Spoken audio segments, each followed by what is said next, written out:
Wondering what's inside my go bag? Come, let's uncover the mystery things inside of it.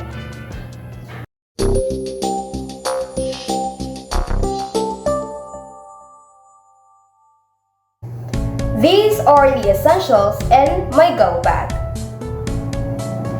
First, non-perishable food and a clean water. These are the most practical items in my bag. A liter of water, biscuits, and canned goods. The second item in my go bag is a first aid kit. If someone in my family is injured or gets sick, a first aid with bandages, wound cleaners, and medicines would be beneficial. Third, I included some tools in my survival kit, such as scissors, knives, or Swiss knives, which can be utilized in a variety of situations. Plus, I included a rope. The fourth item is a hygiene kit.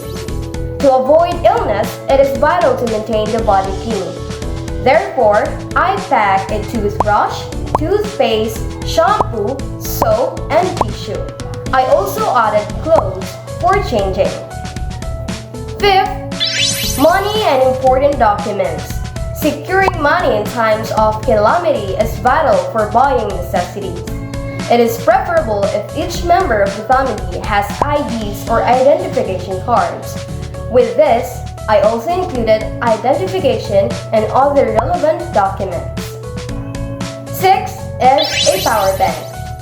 A power bank is required in every cell phone and other electronic devices because I won't run out of battery power easily when I need to contact my loved ones. The seventh is lights and radio. During an occurrence, electricity outages are possible. As a result, a flashlight, candles, and matches are included in my go bag. Additionally, radio may be a vital source of information during crisis. And those are the mysteries packed inside my go bag. And this is Erica Rodriguez telling you to always be ready to guarantee you can survive in times of calamity.